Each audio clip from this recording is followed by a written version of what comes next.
We be live. Hello. Hi.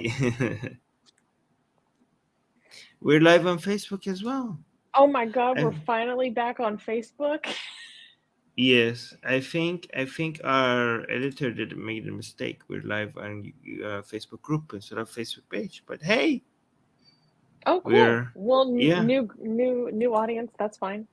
yes, Um, that's Hello, okay. everyone in Facebook people. If you're seeing us for the first time in a long time, it's because we got restrictions on Facebook over something that does not violate Facebook policies, and so we weren't allowed to come and have the show with you guys for like a month. But now we're here, Yes, and so we will say thank you. yes.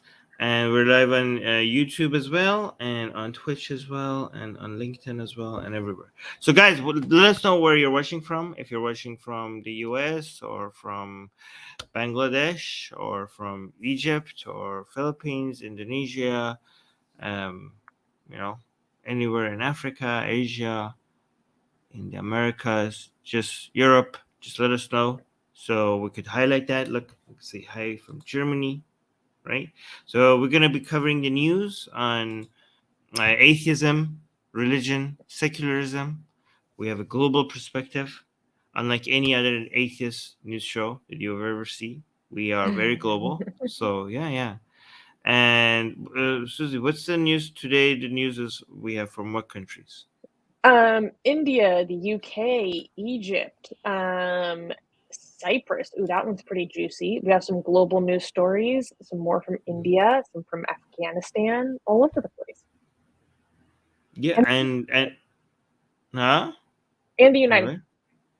And yes, and the news today is mostly sad. Is mostly happy. Is mostly like what kind of a news do we have? Like, is it mostly Most of them are tragic? like not that Mm, tragic. Most are not yeah. tragic today. Oh wow, that's weird. That's pretty good. Usually, when atheists cover religion-related news, it's usually tragic or ridiculous. But today is an exception. Okay, good. All right. So wait, actually, I haven't even shared my screen yet. I'm not even ready. All right. So, oh look, Lily is here. Hi, Lily. Secular Rarity is here. Georgia. Oh, from Elysium. I didn't know. Oh, that's actually fitting. Prometheus. Wait a minute. Prometheus wouldn't be in Elysium. You're being Police. nerdy. We should get to the. Prometheus wouldn't be found anywhere near Elysium. I don't think they would allow Prometheus in Elysium. That doesn't fit with the mythology. Okay. Anyways, yes, I am being nerdy with mythology. Can we?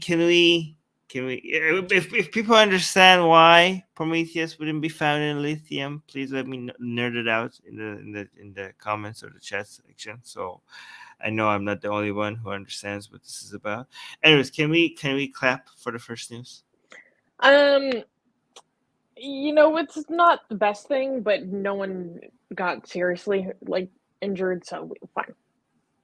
Okay. So we're clapping for no serious injuries, right?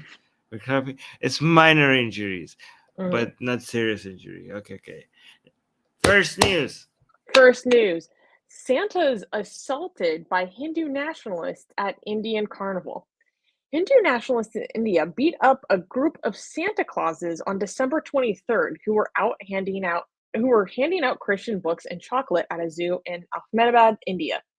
The group, known as Bajrang Dal, accused the Santa Clauses of religious conversion and told them to quote unquote go back to their churches.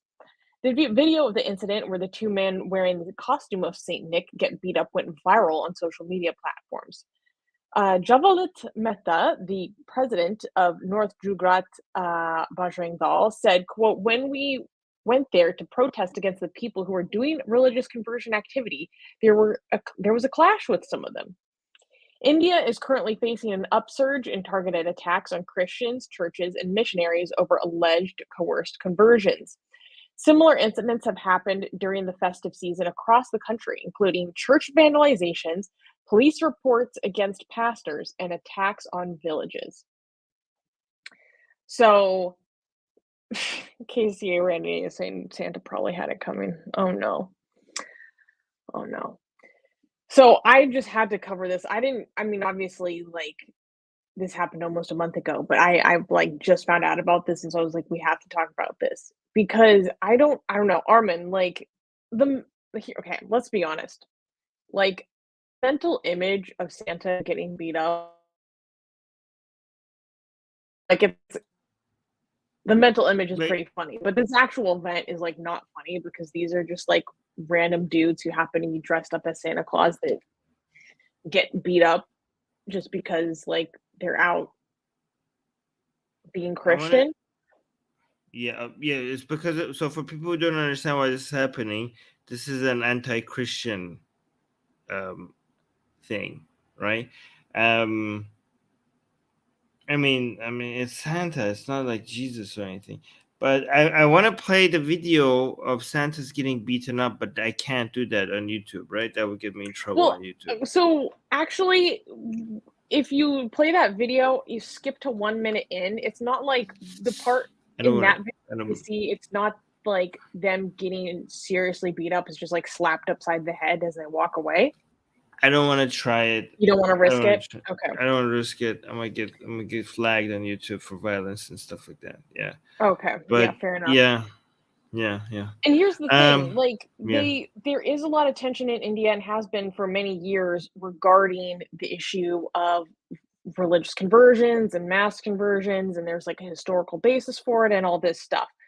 But with these particular guys, they were at this festival and they were apparently handing out books or maybe some leaflets and talking to people about Jesus, blah, blah, blah. Like, so people would say, okay, well, they are actually engaged in evangelicizing. They are actually trying to convert people with their activity. Because there's been times before where do you remember that time Hindu nationalists freaked out and tried to shut down a school because they did a photo op with kids wearing Santa hats and they said that that was forced conversion? Yeah. That's Well, that something that was. actually happened. So that's like, okay, yo, Santa is just like a cool thing that a lot of different people love because it's actually like kind of pagan. So like just wearing a Santa hat is not a religious conversion, but these guys actually were engaged in trying to like bring Christianity to people.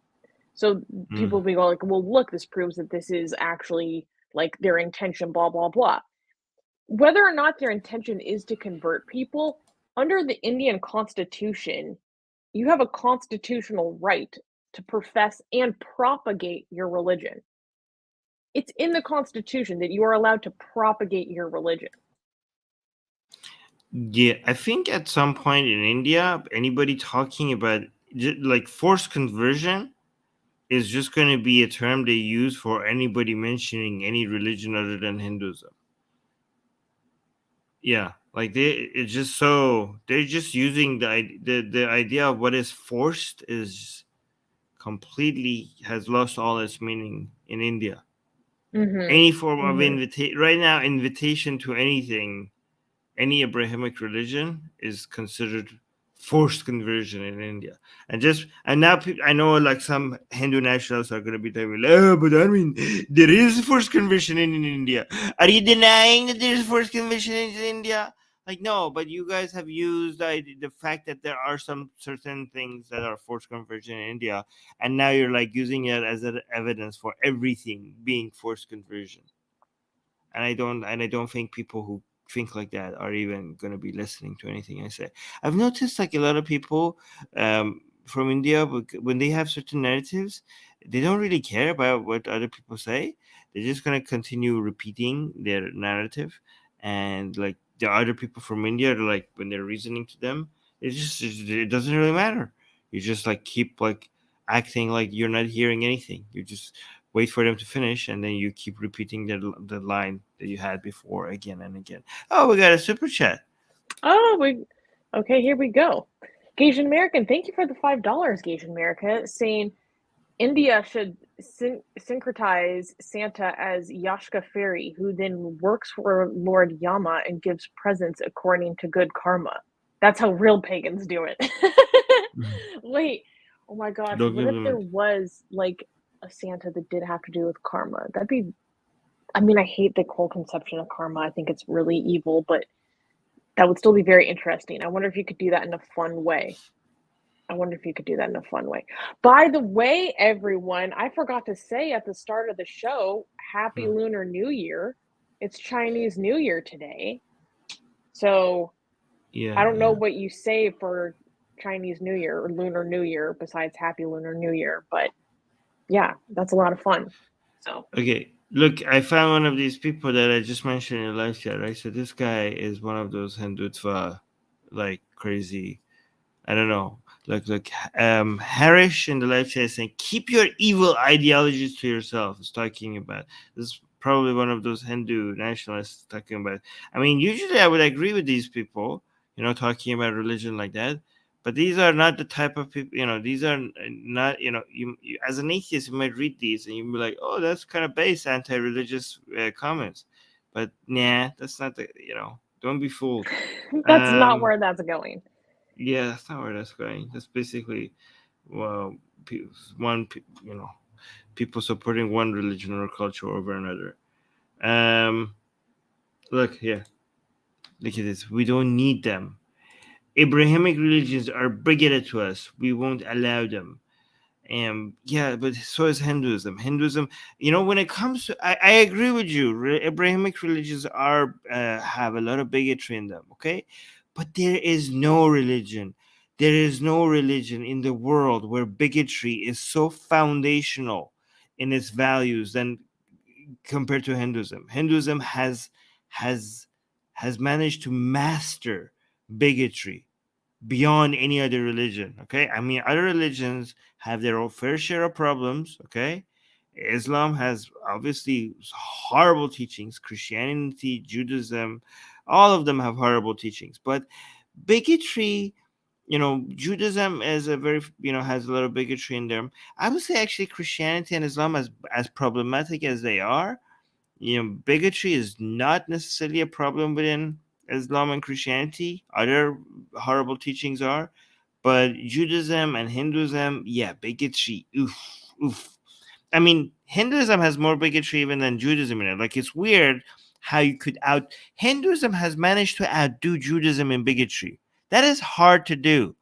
You have a religion that is telling you that we are the chosen people, that our race is the chosen people. Everybody else is going to be is going to become slaves at some point. Okay, we have been chosen. Our ethnicity has been chosen by God. Okay, to top that off when it comes to bigotry, that is hard to do. And how did Hinduism manage to outdo Judaism in bigotry?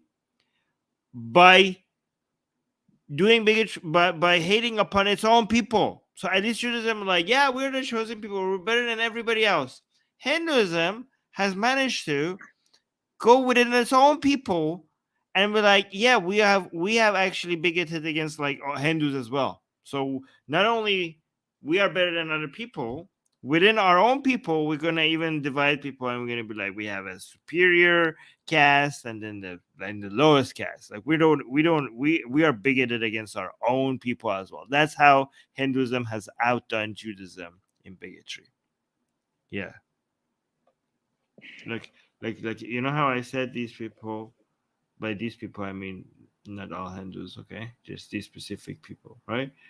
They just keep repeating like, these are suckers of Islam. We have What? not, I don't know.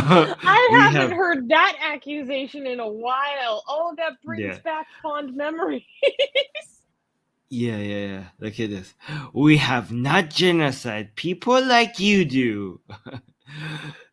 So God. self-preservation is all right. Like, these are people who, like, you cannot talk to. They're just like robots. Okay. Oh, like, not, they're not robots. I don't want to dehumanize them. Okay. But okay, this guy is bigot 101. I don't know what that means, but okay. It's amazing. Oh, and then Uh, he accused you of takia. He's saying you're faking. yes. This is He's such a throwback, Armin. Like, this is yeah. bringing me back, like September 2020, like, oof, heat of the Sexy Cali incident. Like, this is Yeah, this is fond memories. Yeah, we have memories of people who talk like this stuff. But yeah, this person is correct. Mogambu is saying Hindu text reinforces the vision of people. Even their stories and myths are all about one's place. Yeah, based on your caste. Yeah. Um. Yeah. Yeah. Let's go to the next story because this is like very juicy and scandalous, and there's a lot to unpack, and we need to talk about it in a thoughtful and nuanced way. Okay, I just like how we have like those crazy handed fights back in our live chat, like the old times. I just want to. I could I could just spend hours just highlighting this person's comment. It just amazes me how I don't know. Yeah. With like no response, just like It's highlight, just and like it yeah. speaks for itself. It's so fascinating. I just wanna look at this guy. I just poke at it so that I could get responses from it. I don't know. So predictable Ah, too. yeah. Anyways. Um. All right. Can we can we clap for the next news? We can clap because this devious person is being brought to justice. So that's what we're clapping for. Okay. Next news. Next news. Fake victim. Woman found guilty of lying about grooming gangs. This story is like so devious and there's so much to unpack here. So just like buckle up. Eleanor Williams, a 22-year-old woman from Barrow-in-Furness, was arrested for making false RAPE. I have to spell it out because of YouTube. Um, false RAP allegations against a series of white men and fabricating stories about being trafficked by a Southeast Asian grooming gang, playing upon fears surrounding the real and tragic phenomenon of the Rochdale grooming gangs. In May of 2020, Williams made a Facebook post that claimed that she had been abducted, beaten, and RAPE'd by a group of men and then taken to quote unquote sex parties.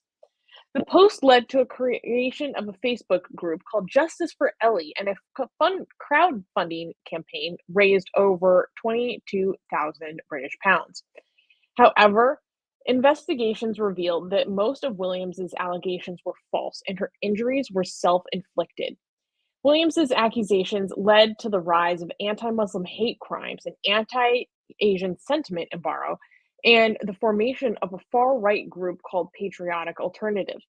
Ellie's posts also ruined the lives of the men she accused. It ruined businesses, destroyed marriages, forced others to move repeatedly, and pushed some to attempt self-deletion. Williams is scheduled to be sentenced in March. So this is like Wow. so wild. And I wanted to talk about this for a number of reasons. Because one, like it is important for thoughtful, genuine, like people of a liberal mindset to talk honestly and authentically about the problem of grooming gangs in the UK. Because this is like a real phenomenon and this is a real thing that happened and it was allowed to continue to happen because people were not willing to call a thing because of the racial tensions involved and multicultural factors involved. But and we can go into more detail with that if people don't know what I'm talking about. But for someone like I don't even want to say psychotic because I know people that have psychosis and like they don't act like this. Like I don't even know what level of disorder or like fracturing from reality or narcissism that this person is living under. But to take that real life thing that happened, this horrible, systematic abuse of children that happened for decades in the United Kingdom, and falsify that merely to be getting attention and money and sympathy and go out of her way to falsify evidence to like make this a whole thing to get it boggles my mind. And so good news about this though is that she has been found guilty of like perverting the cause of justice, as it's called. And she's going to be sentenced to this, which is a very serious crime in the UK. And I was looking up what kind of sentence she could face. It said life imprisonment is a possible sentence, but I don't think that's very likely. But she could be facing like years in prison for this. And it just makes me so viscerally angry because when you know people who have gone through despicable forms of abuse in this realm, to see someone lie and make it up when you know how difficult it is for people to even be believed and taken seriously to begin with, like it just makes me lose my mind. But Armin, what is your reaction to this? Wait, can you answer this question? Sasan is saying, does she have a mental illness? So far, it has not been established that she has any mental illness based on any reports that I could find. I found some reports that said when the sentencing comes in March, that's when they will begin to discuss if she had any sort of mental illness, because and then that will be taken into account when she's sentenced for the crime that she was found guilty of, right? Because there were reporters or people who were being interviewed in the reports who were saying like, you don't go about doing this kind of thing if you're like a well person. So there's got to like, even if it's just like you're technically well, but there's like trauma in your past that makes you act in this way, like there's something big. Your audio is keep going in and out. Can you select? Your audio is coming in and out. Can you make sure you selected the correct microphone? Is this better? No, there was a better quality microphone. Do you want to check with your audio settings? How about this? Yes. Always check which microphone is selected. Yeah. Yeah.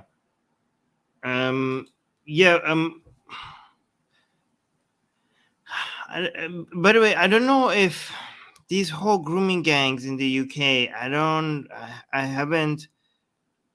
I keep getting mixed reports of what is actually happening here. By the way, before I actually comment on that, wait, don't scroll down. Fuck. I don't know if we can show that on YouTube. Well, it's too late now. We can show that. I showed this.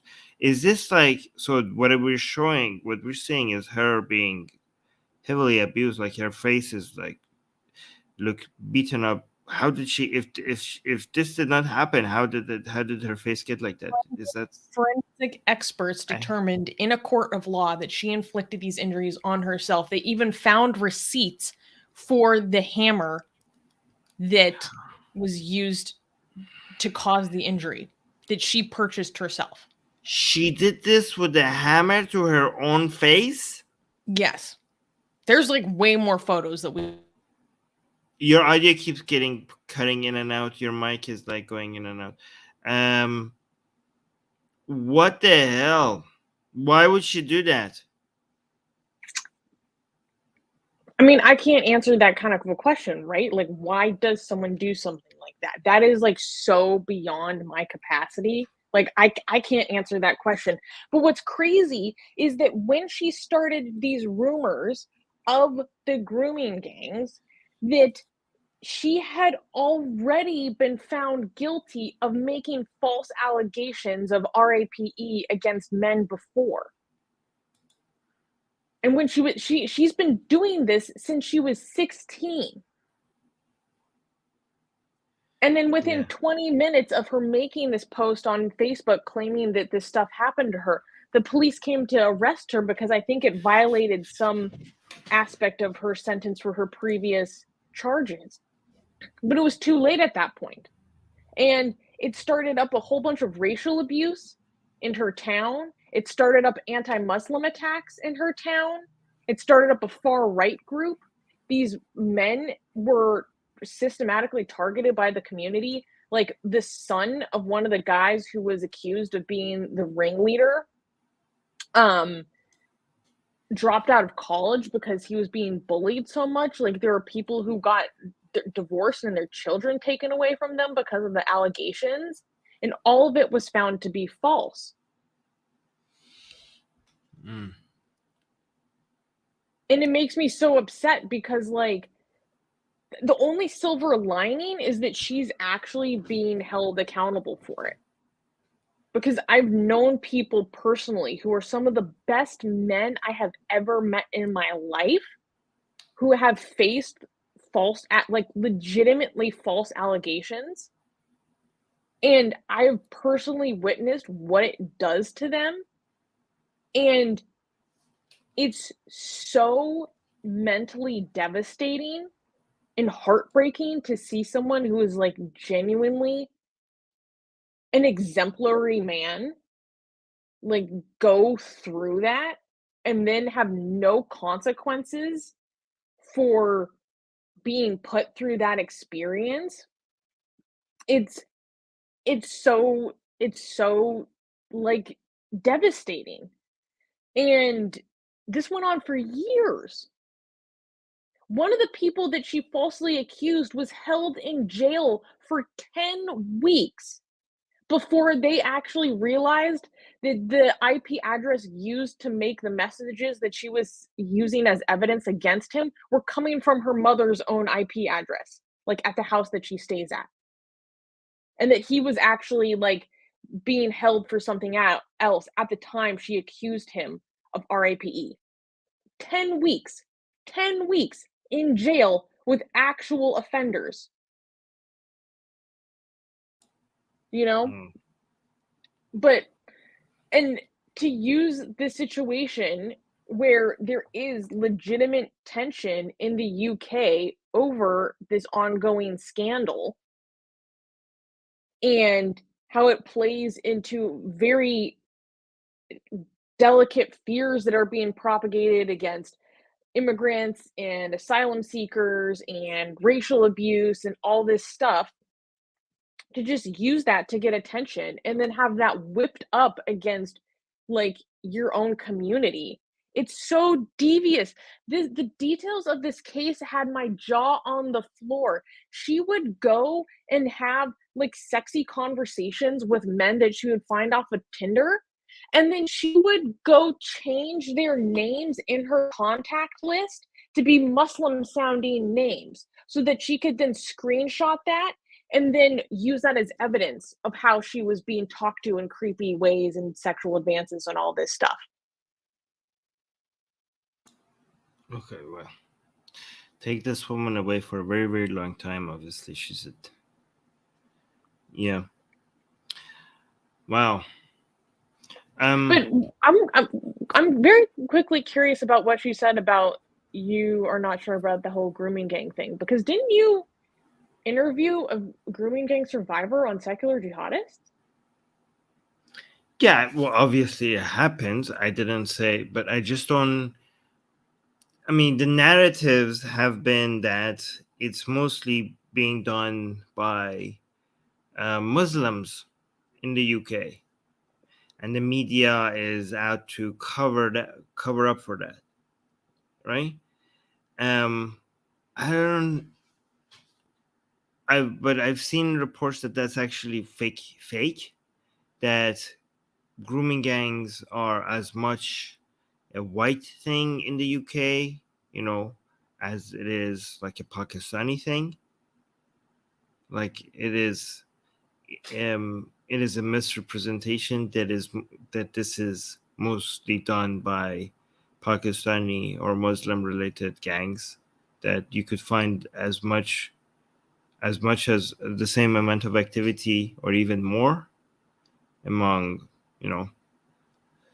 but again, I don't know, because both the groups who claim they have been the allegation, like, how could I rely on data when the people are saying that there is a cover up? There seems to be a cover up on both sides. Like, they're telling us that the media, the mainstream media, and the police are covering up how much Pakistani grooming gangs are responsible for this, and that they're not. One side is saying that, and the other side is saying, like, the exact same thing about the opposite. Like for example, Quillette, the organization that Majid Nawaz was No, it was responsible called for. something else. No, not Quillette. Quillette is a Sorry. publication. Yeah, I forgot. Yeah, sorry, Quilliam. not that. Quilliam. Quilliam. Sorry, Quilliam. Yeah, Quilliam came out and with data that said that it's mostly mostly done by Pakistanis, right? And it's I don't know if I could trust them, especially given that Majid Nawaz has came out to be a complete conspiracy theory nut job in the Okay, he past. lost his mind, but he was like, No, he wasn't completely off the train that he is now. Like, he Do we know wasn't that? I don't always know. I off don't the know. bandwagon. I went back to rewatch videos that he did to talk about this issue, and he was like very on point. So it was actually like such a trip down memory lane to see Majid Nawaz like not the way Yeah, he is but I now. don't know if the data is accurate. Okay, because I don't know. Like, maybe they were biased. I don't know. Okay, I haven't done enough research, so I'm not comfortable saying otherwise. Okay, so deciding one way or another. Okay, I'm just like, I'm gonna claim ignorance over Fair this enough. thing. I think that's the totally justified thing to do in a situation like when you don't know. And the argument that I have heard is that there definitely is this kind of activity perpetrated by like white men or white people, but it wasn't systematic in the same way. It wasn't necessarily specifically targeting white girls in the same way. And then there's like the other argument of that England is a majority white country, so like it's obvious that the majority of crimes will be committed by white people, but they were saying that for this specific kind of systematic targeted crime, there was a disproportionate amount of specifically Pakistani people I who don't were know committing it. anymore. I don't know if that's I don't true. know. I'm just giving the argument. I'm not gonna Yeah. like make a claim on its veracity. Yeah, I've heard that so many times, and I have no idea if that's true because I haven't done a deep dive into it. So yeah, I'm just gonna be agnostic about it. D is saying something very helpful here. Dee is saying this case is a reminder not to go straight to any emotional response, but to wait for facts. She had so much support.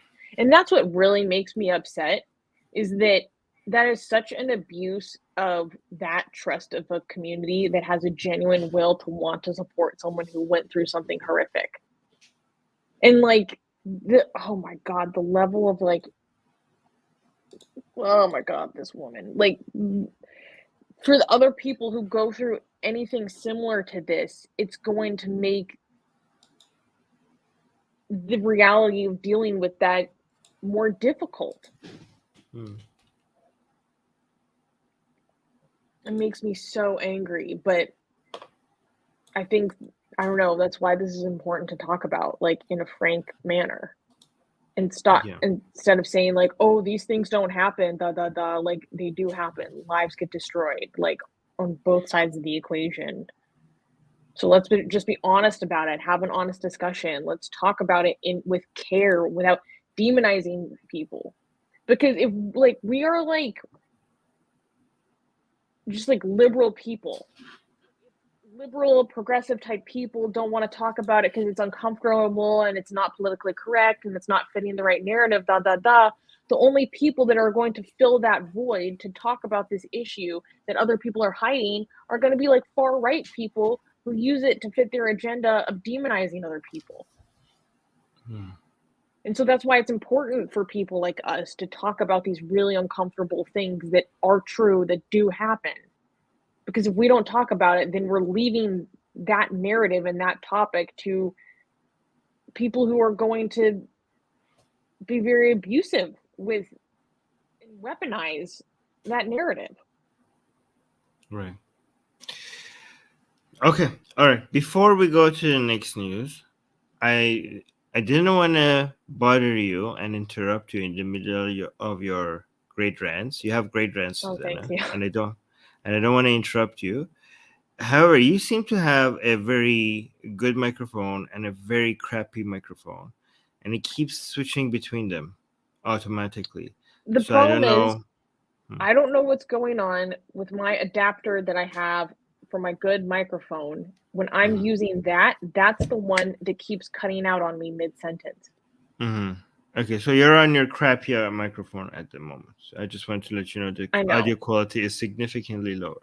Well, I thought Um, that would be preferable than me being constantly cut off mid-sentence. yeah, this Brian guy, he was being racist. Is that why he's blocked now? Because he was being I kind of don't. racist. Is this Uh, microphone better? yeah, that is so much better. Like the other microphone is like we had the first two news items we had with horrible, crappy audio quality for now, but this one Oh, is I'm a lot sorry. better. That's okay. Yeah, you sound a lot much better right now. Okay. Can we clap for the next news? Oh yeah, this is juicy.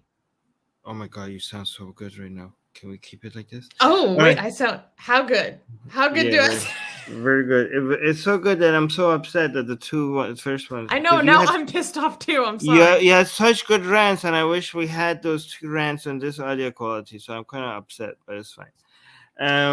All right, can we clap for this now? Yes, this is All juicy. right. All right. And next news. Next news. Islam was born with the seed of civil war, decries German Egyptian scholar. In an interview with Brother Ranchid, I'm not quite sure how to pronounce that, Brother Rankid, a Moroccan Christian televangelist, German Egyptian academic, and political scientist Hamid Abdel Samad declared that Islam was distorted from the beginning and was, quote, born with the seeds of civil war. He argues that Islam was already perverted since it was founded in 610 AD, and that the seeds of civil war were planted in Islam. Quote, it put forward great slogans, but failed to come up with a program for coexistence between nations, Abdul Samad said in the interview. He also argued that implementing the Sharia law in nations such as Afghanistan, Iran, and areas under the control of Boko Haram and ISIS did not develop ideal societies, and that Gulf states, once the champions of Sharia, have primarily abandoned Sharia law since it did not serve their economic interests. Quote, Islam and its Sharia are dwindling, Abdul Samad asserted. Quote, show me in Islamic countries that are not using usurious banks. What Islamic countries are not using camera lenses? Didn't they say that photography is haram according to Sharia? Everyone is filming. Even the Salafis are posting videos on TikTok. He added. Both Hamad Abdul Samad and Brother Ranchid are ex Muslims and public critics of Islam. Mm-hmm. What does it mean exactly by seed of civil war? What is that exactly? What is it referring to? So basically, I believe he's either referring to the Sunni Shia schism that started even before the Prophet Muhammad died. And then contextually, it seems that he's commenting on the fact that there is a lack of ability to coexist with other nations or other ideologies. Hmm. Somebody could challenge that by saying, if it has seeds of civil war, how do we have after the expansion of Islam, we have had very stable, lasting Islamic empires that were prosperous for a very long time. Like we had the Abbasid dynasty, and they did not have a civil war. They were Islamic. They were Mm-hmm. quite stable. So Mm-hmm. how would they respond to that? Well, that's a good question. I don't know because the full interview, which I wish I could watch, is in Arabic, and I do not understand Arabic, so I cannot give you any better steel man to what his position is. But I wanted to cover this because I saw like clips of this conversation. They were translated and put on Memory. And I'm frankly can be skeptical of Memory because they are like an Israeli organization, seemingly primarily and solely set out to show that the entire world is trying to nuke Israel. I mean, there are people genuinely trying to do that, but I then I went down a rabbit Not us, hole. YouTube. Not us. Not YouTube. us. 100% not us. 100% not us. We're talking about other people. But I thought his comments were very interesting. And then I started to go on a deep dive about the two guys who were having this conversation. And I thought it was really interesting. So the host of the show is, they both are sons of imams. And the host of the show is Moroccan. And then he became a Christian.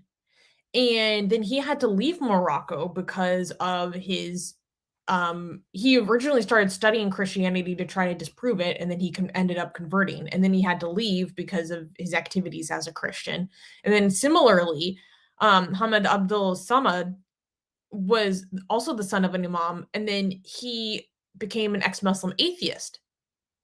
And he now lives in Germany because he can't have this kind of activity in Egypt, where he has a channel called Box of Islam, where he talks about these issues in Islamic criticism in Arabic. And he recently, I don't know about recently, but his only book that's been translated into English is called Islamic Fascism. And basically his whole premise is that Islam is itself actually a fascist ideology with the dress up of a religion. And I just found this whole conversation really interesting. Like, I'll give you another quote from this conversation. He said, "Can they open slave markets and sell slaves there today? The Sharia has dwindled, and all that is left from it are the hijab and sex." So what he's saying basically is that all these things surrounding Sharia have been essentially thrown out because they're not actually in economic best interest to have all these things. Like, it's not in our economics to be selling slaves in a market. We can't be amputating hands in the same way because we can't tolerate that from an economic perspective. So he's saying that all that remains of the Sharia in reality is a control over women and control of the private sphere in regards to hijab and sex. And I thought that was an interesting perspective. What do you think of that? Yeah. I mean, I could be picky and put my Muslim reformist hat on. Yes, please. Oh, you want me to do that? Okay. It might be annoying to a lot of people in Russia. I mean, be like, well, that is one of your interpretation of Islam. Okay, you are just coming up with the worst interpretation of Islam. For example, this whole slavery thing. You know, you act like, okay, Islam is for slavery, whereas Muhammad's teaching was always encouraging people to free their slaves. And if you look at the constant insistence of Muhammad's teaching on freeing slaves, you could see that the eventual goal was that to abolish slavery as a whole. So that interpretation of Islam would say, like, no, you know, slavery is not a foundational part of Islam. In fact, it was a pretty unique thing that Muhammad was constantly suggesting people to free their slaves at his time. So how would you respond to that? You're right, that is annoying. Yes. But what do you think about his point that the only thing that Sharia has dwindled and all that is left is hijab and sex? All that is left is hijab and sex? In terms of what the we Sharia have sex outside of Islam. Control for. Oh, okay. Well, I mean, what are you talking? We have Islamic-based finance. We have a lot of Islamic things that are not hijab and sex. Like, for example, the ban on Salafis for not listening to music. How is that hijab and sex? Or and I remember you saying that even the Salafis are using TikTok. Yeah. Wait. Well, for example, fasting in Ramadan. How is that hijab and sex? The zakat. Point, Armin. The khums and zakat. How is that hijab I think and he's sex? talking about on a nation level. what is actually used in practice. Like everything else, he's arguing is most of everything else is dropped for convenience and self-enlightened interest. But what they can retain control over is these two things. Back in Iran, they're executing people for waging war against a god. That's neither hijab or sex. Yeah, but he gave Iran as an example of a nation that has failed to produce an ideal society. So his whole argument is in the places that do implement the Sharia, we see these awful societies. For example, like where? Where did he gives the example of ISIS and Mosul, Boko Haram, Iran, and Afghanistan. Those are the specific examples he gives. Okay, in all those countries, Islam does a lot more than regulating hijab and sex. No, Armin, that's the whole point. He's saying in those places where they fully implement the Sharia or do it to the major extent, we see a not ideal society. He's saying in these other places, all that remains is hijab and sex. Like where? Like the Gulf states is primarily what he's referring to in his statement. Oh, the Gulf states. The Gulf states, Islam is only about hijab and sex. So so eating during Ramadan in public, that's okay? Well, definitely not in Morocco, but that's not a Gulf state. Yeah. I don't know. I don't like coming out with like this reductionist views, like coming out with blanket statements for entire countries, so I think sometimes it's a little bit more complicated than that. I could poke holes at all these claims forever. Prometheus is bringing up the example of inheritance law. That's a good one. Yeah, or child marriages, right? Oh, that's it. That is sex. Never mind. Yeah, unfortunately, yes, that's exactly what it is. Secular Rarity is saying that we need to get Armin a hat that says reformist Muslim. That would actually be pretty funny. I want to have multiple hats, okay? I want to have a reformist Muslim hat and a fundamentalist Muslim hat, and I could just like keep switching it as I'm talking. Oh my god! And then we'll remember we used to have tinfoil hats that we would wear. We need to bring that back. We used to have tinfoil hats. Yeah, we used to. Specifically for our Hindufa conspiracy segments. Okay, so here's what the reason why I'm poking holes at this whole claim, okay? I sometimes think that certain lines are put out there because there's an audience for it, not necessarily because it's the most accurate way of describing things. Do you know what I mean?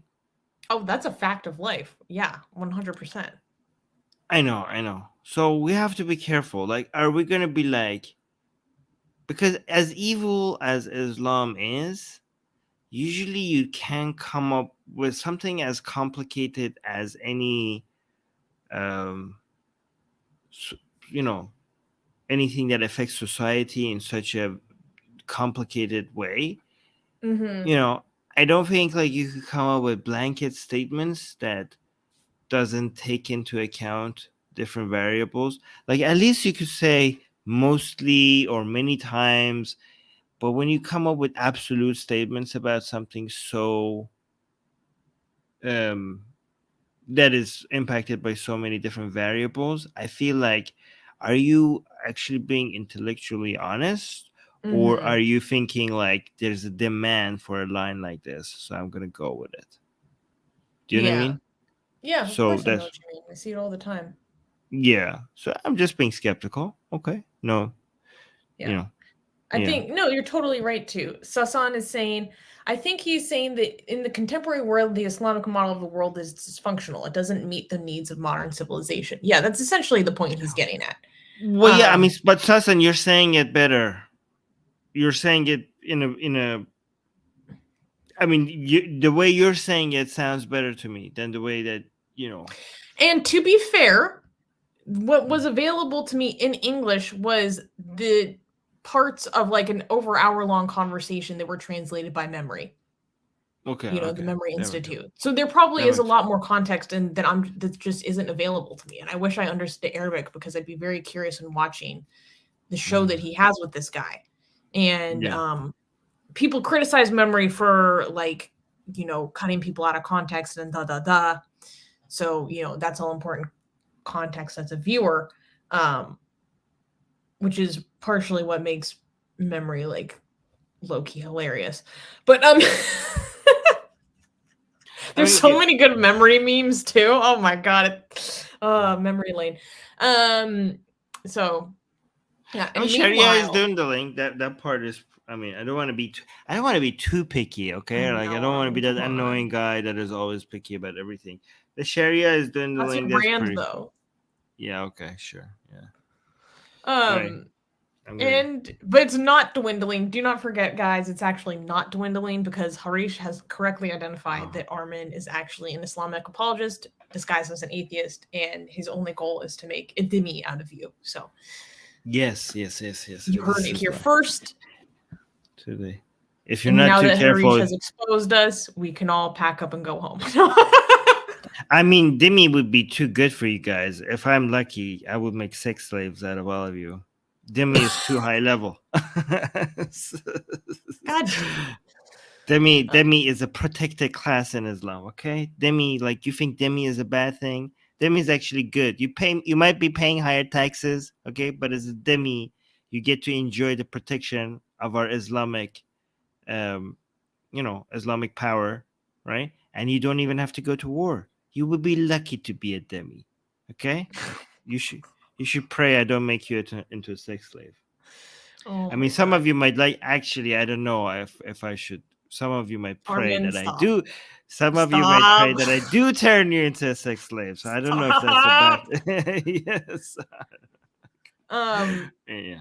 And Muhammad is identifying correctly that these are not his only statements. He has hundreds of hours of online content on his channel. Okay. So go check it out if you understand Arabic, which unfortunately I do not because I want to go watch this content. But I believe his channel is called Box of Islam.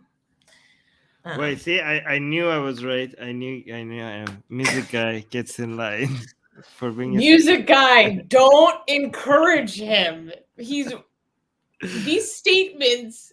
He's risking it all. Yeah. See, people. This is the customers. Okay. Yeah. Anyways. We could actually do a complete spin on Islam and make it all kinky. And like people got Islam wrong. It was just being sex positive and kinky. This is like a whole new interpretation of Islam. Mufti Abu Layth actually has a video on his YouTube channel about if it's halal for couples to do like kinky stuff together, and it was actually like very sex positive. I was like into it. Yeah. He's like, where does like Allah say that like a wife cannot be doing da for her husband? And I was like, whoa. This is not how I expected this conversation to go. All right. Can we clap for the next news? Oh yeah, this is also juicy. All right, next news.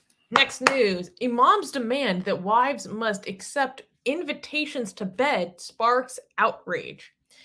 A Turkish mufti, or Muslim religious scholar, has sparked controversy among Turkish Cypriots after suggesting that women should fulfill their duty to their husbands by accepting their invitation to bed, believing that his statement is a sign of imported encroachment of fundamentalist Islam in their secular community in Cyprus.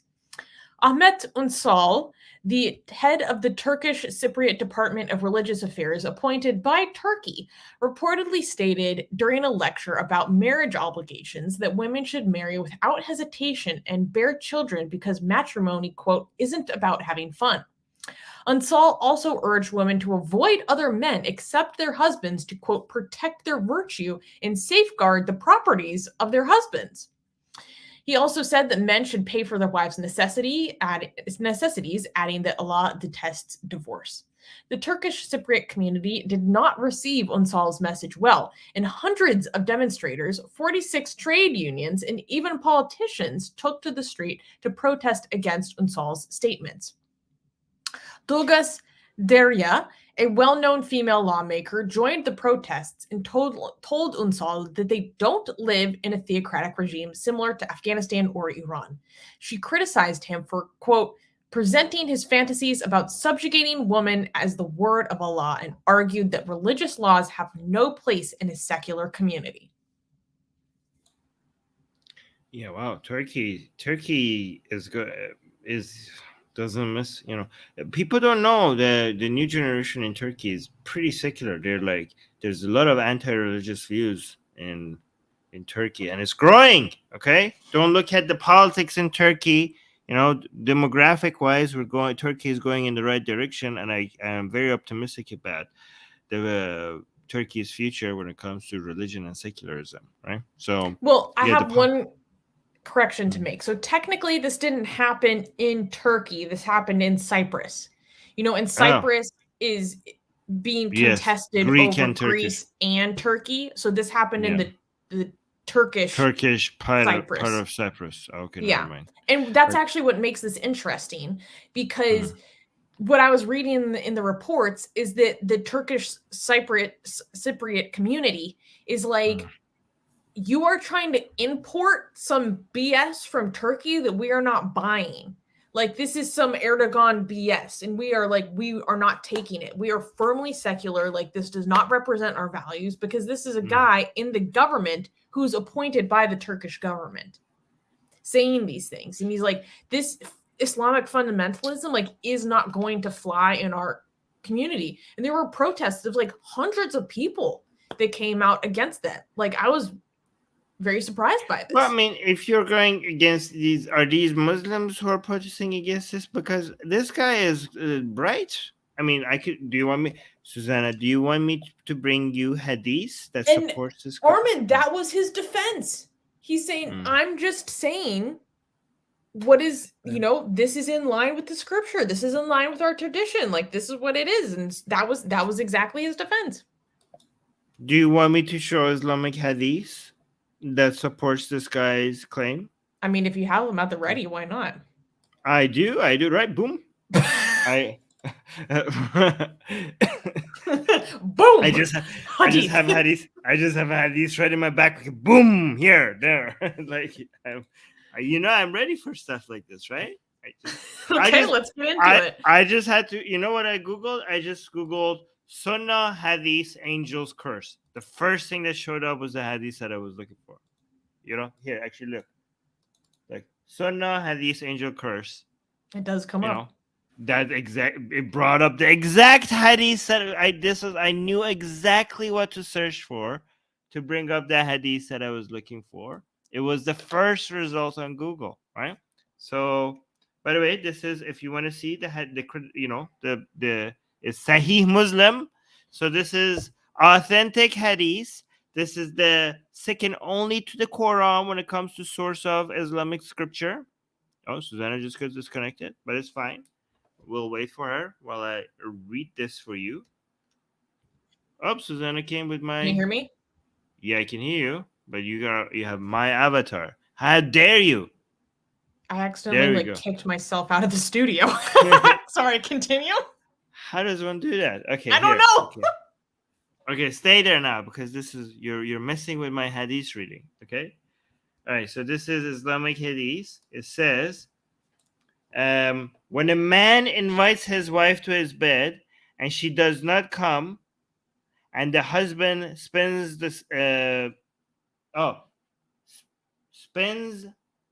sight being angry with her, the angels curse her until morning. Wait, Susie, why are you turning off your camera? I wanted your reaction for this. I wanted your reaction for reading this horrible, horrible hadith, but you're gone. Guys, can you guys give me some... What do you guys think of this hadith? It says, basically what it's saying, that if a husband wants sex and the woman's like, no, you get cursed all till morning by angels. The angels be cursing you till morning if you deny sex to your husband. So that's the hadith that I have. Susie, are you there? Okay. Angel curses. Yeah, it's just angel Sorry, I curses. really had to pee. Oh, okay. Yeah, no, I mean, Yes. this is ridiculous. I'm very familiar with this hadith. Oh, you're familiar with this hadith. So I wasn't shocked. Oh, yeah, no, I've heard this one before. Come on. Yes. It's just angel curses coming down upon you for denying. Angels will curse you all through the night till the morning because your husband wanted to have sex with you and you denied it. So Okay, yeah. but what are the actual consequences of an angel curse? Like, what does that mean? Do you I don't get know, but I can't. 5 years of bad luck? Do you get your health gets messed up? Like, what actually is an angel curse? I want more details. It doesn't provide those details, but you can, but it's not good. It can't be good. I mean, I don't think it would have any positive effect. I would think like angels cursing you an entire night would probably, I mean, if Islam was true, would probably have some side effects. I don't know if the side effects would be in this world or the after, but it can be good. Mm-hmm. Yeah. Oh my gosh, wait. Secular Rarity saying, oh, LOL, imagine a bunch of angels looking down on a woman going, what a bitch.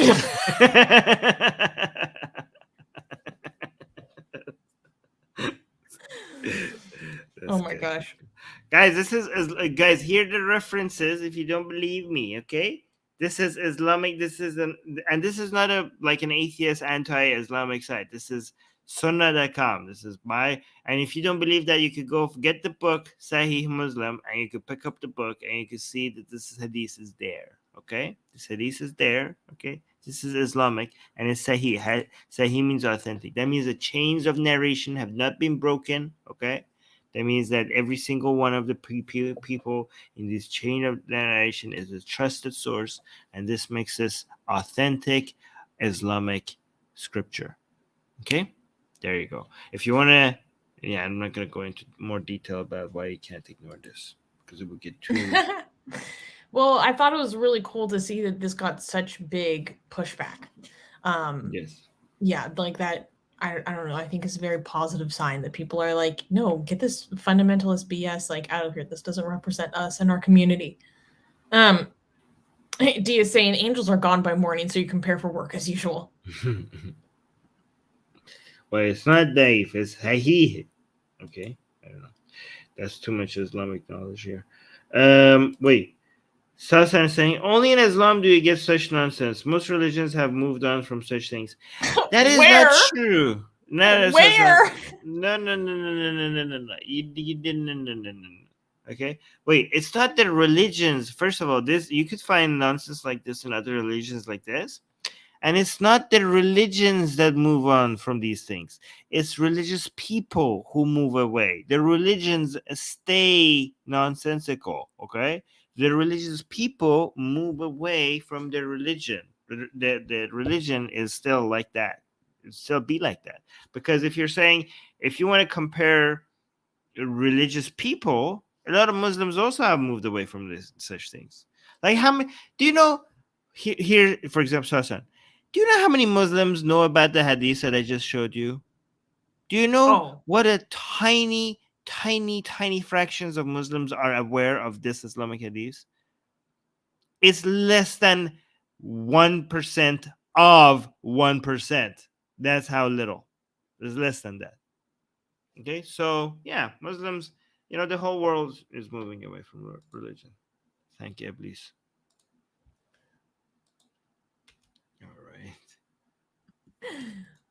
Thank you, Iblis.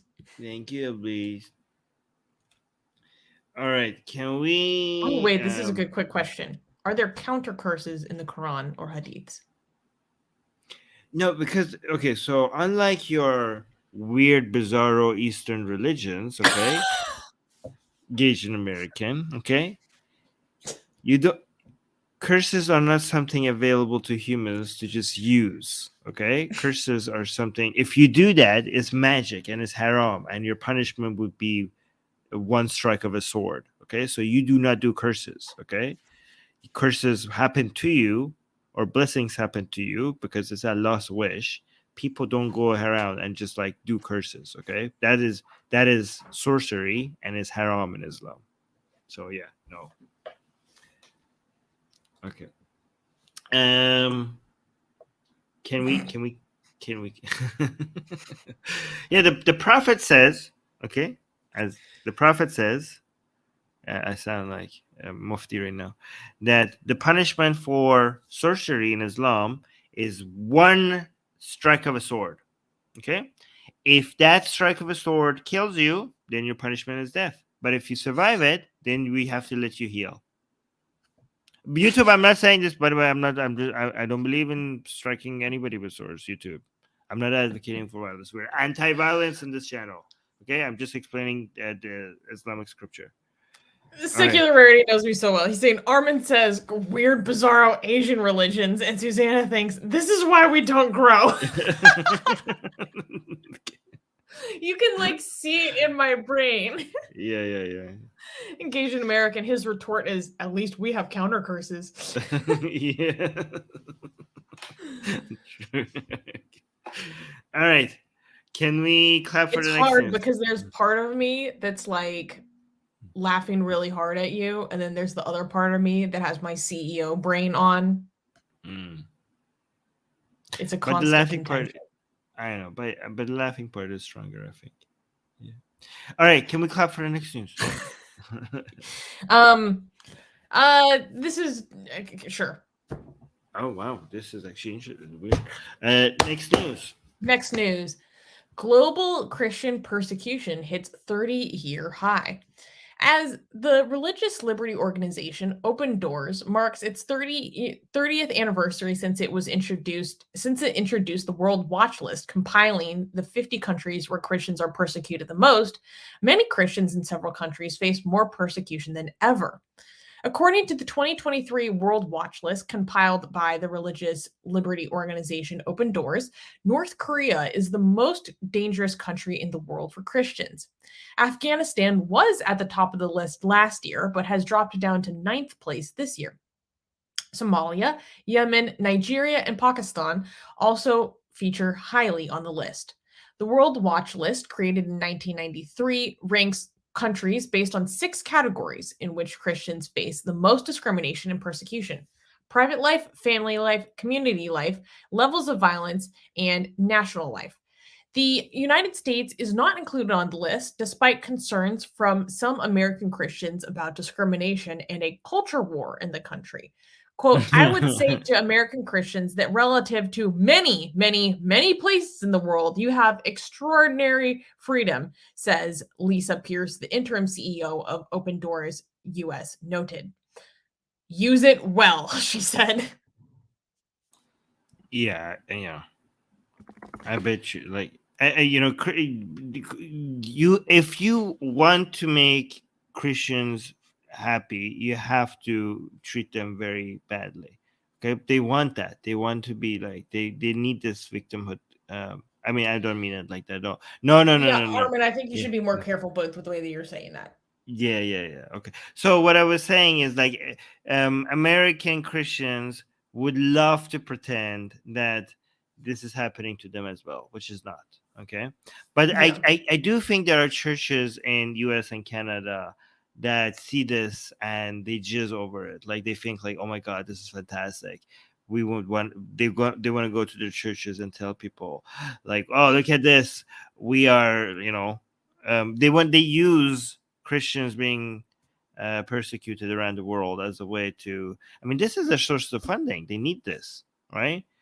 So, I mean, their priority would be if we could say that Christians were also being persecuted in North America, but they could do with this. They could be like, we could make something out of this.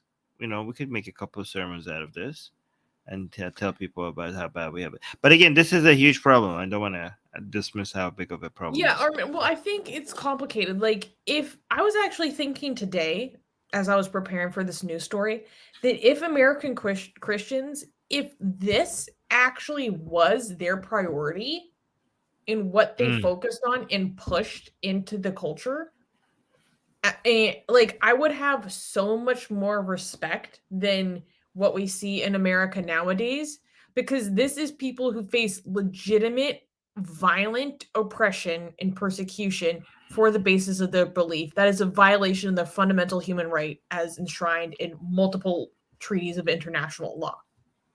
Right? Right. And we can, and many of these forms of persecution happen within the context of a lack of true secularism in the nations in which these are established. So I'm like, oh my God, like there's such a potential for us and them to be on the same page, because most of the places where these Christians are being persecuted so heavily are Islamic countries. Yes. So but we actually have a lot of shared values and shared interest in the protection of religious minorities, or minority belief-based minorities, as I prefer to say, because that's more inclusive of non-religious people. But that's like not what we see in the American zeitgeist, which is like frustrating. And I just have to say, like, if the fact that the CEO of this organization, this NGO, has to say to American Christians, you guys have extraordinary freedom. Like the fact that she's like getting pushback from American Christians about this, I think shows like a level of such severe delusion. You think you can hold a candle to what a Pakistani Christian goes to? Get the fuck out of here. Like get out. I mean, like, oh, sorry. I'm using bad language, but come on. Okay. But I am actually even more pessimistic than you, okay? So, yes, the Christians in the United States, they like to be the victims, a lot of them, and they're not, okay? But what I'm trying to say is that even the ones you're like, oh, I wish they were focusing on this, okay? I'm like, no, Susanna, okay? Because the ones who do focus on this, a lot of them, okay, I don't want to say all, okay? They're not focusing on this because they're trying to be helpful. And because they use, like, for example, let's say you go to a church and we're like, oh my God, Christians in Egypt, poor Christians in Egypt, please give us money so we could help them, okay? And they raise money using other Christians' misery, okay? And the money is spent on, I don't know, sending them Bibles or like building them a goddamn church. And it doesn't go towards reducing their pain, because that is their source of funding, okay? It just was like, oh, like they they were they were masturbating over videos of poor Christians in China getting Bibles. And we're like, oh, they were sending them Bibles. Like, oh my, they're being hunted down by the government. And this is what they need. They need more Bibles. This is what's going to help them, right? So, or building them a church. We're like, you could have, if they're being hunted down, there are a lot more worthy investments into trying to, legal protection, for example. Exactly. Fight the systems that allow for this persecution to begin with. Yeah, or investigations, or like anything else that makes them able to fight themselves. But no, what do? You build them a church, okay? So I don't think, like, even when Christians do focus on other Christians who need support, I don't see them doing things that are helpful to their pain. So. Yeah, I think I would just like to put a little asterisk on that, because I think that, I mean, as someone who is involved with dealing with cases of people that are persecuted on the basis of their non-belief, like, I mean, granted, the resources that are available in the atheist community are infinitesimal in comparison to what's available to the Christian community, right? But when you're actually doing the hands-on work, like, you realize that you're so limited in what you can do to change the greater society. So sometimes the best you can do is just triage certain cases as they come up. And that's like still very valuable, because that's life-changing to the people that can receive that triaged care to handle, like, in the casework that goes into that. And so, like, I don't think we should just completely dismiss like people that do that on a religious basis, because that's extremely difficult work. And but in general, you're right. And I was, I grew up around these stories where you just talk about the people going into North Korea to bring Bibles and like it still very much has an evangelicizing lens to it often. Me just being sensitive to the people that do casework for refugees, I know they're not all that way. But D is saying this is really sad. I'm glad we've reported on this, especially in Nigeria. Yeah, that's actually one thing they talked about in the report is that things have gotten so much more severe in Nigeria recently, especially within the past year. And there's another story I want to cover about what happened in Nigeria, I think next week, because the anti-Christian persecution there is getting really bad. And Prometheus is saying, where is India on the list? We still can't make the list despite all the efforts. India was ranked number 11 on the list. So India did not make the top 10. So even in a country where they're hunting down Santas because it's too Christian, we have still 10 other countries that is worse than that. Okay. Yeah. That's bad. Pakistan ranked number 6. Pakistan is ranked above. There are Pakistan 5 countries worse than Pakistan. Yeah, oh, really? yeah. Okay. I want to make a joke, but it's so inappropriate. Okay. This is like, Pakistan and India have like a toxic sibling rivalry, okay? But let's not turn this into a competition. Okay, this is the thing where you want to be ranked lower. Who's number 1? But Pakistan is ranked more highly above Afghanistan for this year. Oh. But North Korea is actually ranked number 1 this year because they have some new laws against anti-revolutionary thought. Mm-hmm. Yeah. Who's number 2? I don't remember off the top of my head. I can pull it up in a second. I'm very curious to know who's number 2.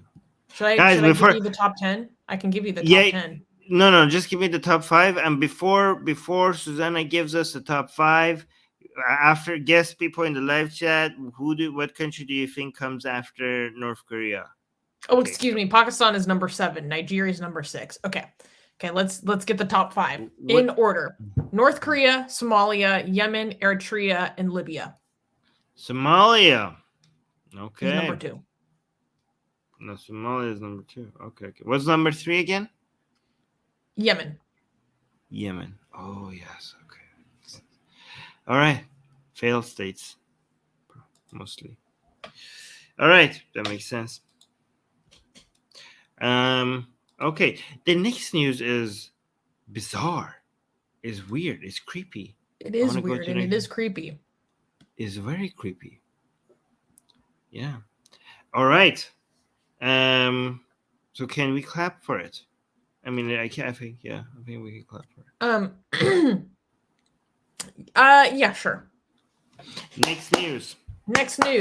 Mannequins in Kabul must be hooded and masked per Taliban rules.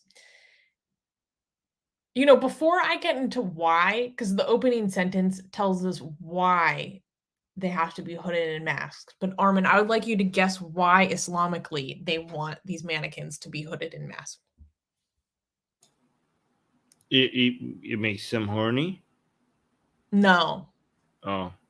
Come on, this is easy. Wait. Oh, shirky. It's shirky. Yes, there we go. Okay, it's the shirk. Okay, so now we can get into the story.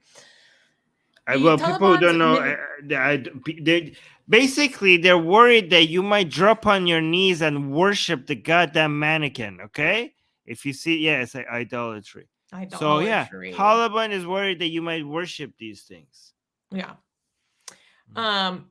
Okay, so let's get into the description of the news. In Afghanistan, the Taliban's Ministry of Virtue and Vice in Afghanistan ordered sellers to remove mannequins from their shops or behead them in 2021 based on an Islamic doctrine forbidding statues and images in human form.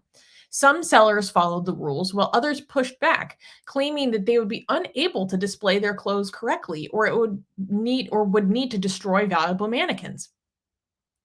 The Taliban then amended the decree to allow shopkeepers to keep their mannequins as long as the faces were covered. This has resulted in dress shops in Kabul displaying mannequins covered in black plastic bags, aluminum foil, or pieces of cloth. The policy posed a challenge to shopkeepers who need to obey the strict law and simultaneously attract customers to their shops. Quote, when I see them, I feel that these mannequins are also captured and trapped, and I get a sense of fear, an Afghan woman named Rahima told the Associated Press. Quote, I feel like I see myself behind these shop windows, an Afghan woman who has been deprived of all of her rights. You can see you could look at this. You can see I mean, it's a really good representation of Afghan women's identity. You know, this is the state of Afghanistan. This whole creepiness. Just like depersonalized, made identityless, like made Yeah. faceless. Yeah. That's amazing. But like you can see, like it's amazing that they don't. You would think like they would be worried about the hair or the bare hands or the body curves showing or their boobs showing, all of that. You were like, nope. That's what people would think. Like you were like, oh, this is all too sexy for Taliban. They would want this cover, and then like, nope. Put something on that face before you end up worshiping it. Oh my god, it's so insane. God, religion is so nuts. Yeah. Susanna is saying this is honestly dumb, man. Oh wait, no, this wasn't the comment I wanted to highlight. Tama is saying I thought I just read a horror novel synopsis, and no, but Susanna's comment is good too. Why are you? Yeah. So yeah, I wonder why, what kind of men will this culture produce? Yeah. I mean, we're already seeing what that is, right? Because I mean, the Taliban has been around for decades. We already know. But I think like Sasan is also saying there's nothing shirky about them. What the hell? And I think like, can you explain to people that don't know about shirk? Because we can't assume a knowledgeable audience like what that is and why it's such a big deal. Because they'd be like, why is this a concern with the mannequin?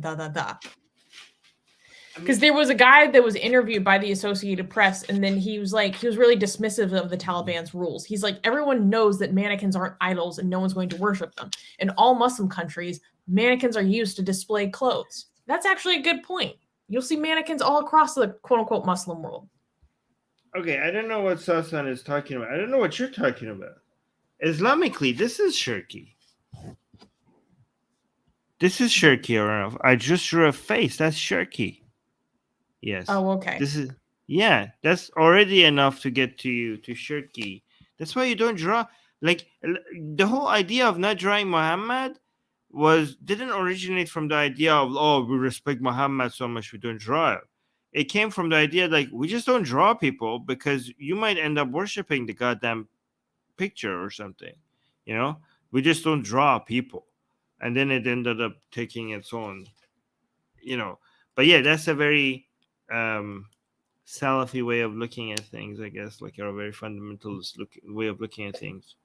I mean, not that Taliban is Salafi, but just in general, in line with that kind of Islamic thought. That just, engraving images of humans and animals. They're like, yeah, given like the idea in Islam was like, given that people end up just worshiping statues or drawings of humans and animals, they were like, how about we just don't draw humans and animals? And like, you just so that we avoid doing any idol worship. So that's how it became a rule. Yeah. I think. Oh, wow. People are like, look at this. Armin the artiste.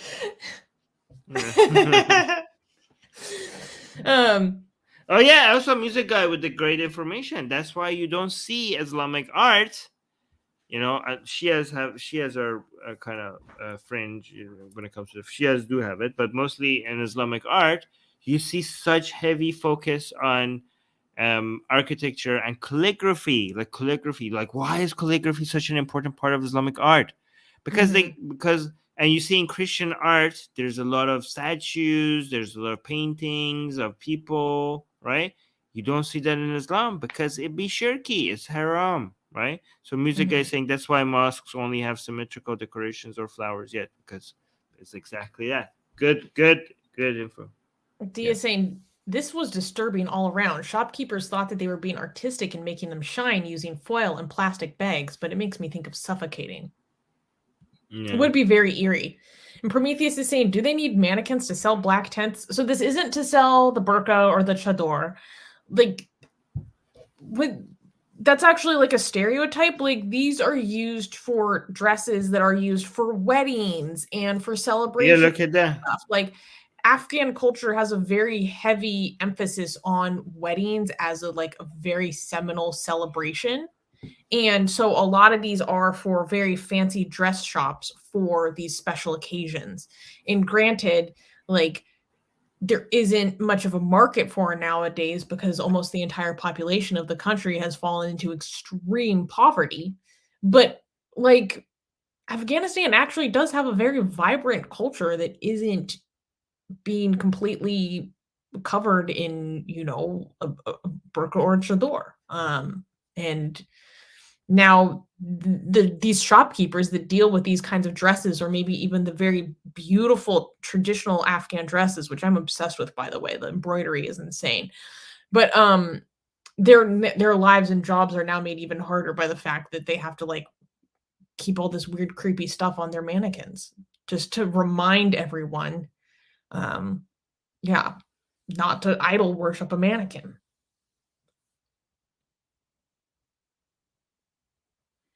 Asian American is saying, but in Chinese paganism, a portion of the soul is in the name. Tablets also are in flowers, plants, and genitals. Okay, well, good. Okay. Susanna is saying, so Sunni and Shias don't agree with what is shirk. Oh, Susanna, don't get me started. You have no idea. Oh, you have no idea. Yeah, I mean, you do probably, given your name. But, I mean, if you want to be a proper Sunni, everything Shia is shirk. Like the entirety of Shia Islam is shirk. And they kind of have a point, though.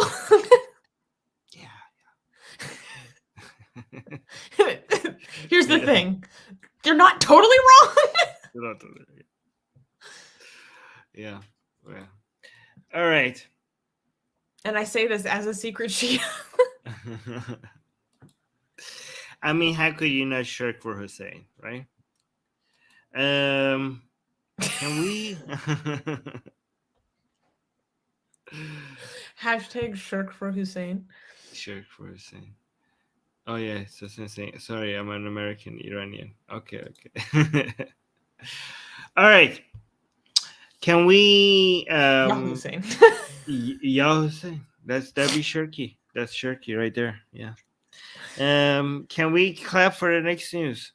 Sure. All right. Next news. New Love Jihad hotline launches in India. The Vishwa Hindu Parishad, or VHP, a Hindu nationalist organization, has launched a helpline in Mangaluru, India, for women who are alleged victims of forced religious conversions or interfaith marriages, referred to as love jihad. The helpline purports to provide legal and medical assistance, counseling, and rehabilitation to the victims and their family members. The helpline is operated by a 20-member team consisting of counselors, doctors, and other volunteers. Quote, many Hindu girls have been converted to Islam, killed, and used to smuggle drugs in the name of love. We have seen all this in coastal Karnataka for many years.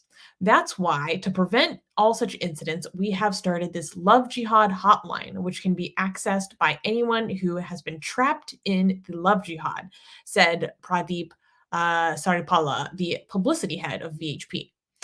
The term love jihad is controversial and refers to an alleged phenomenon where Muslim men lure Hindu women to convert to Islam through various methods such as seduction, deception, and marriage.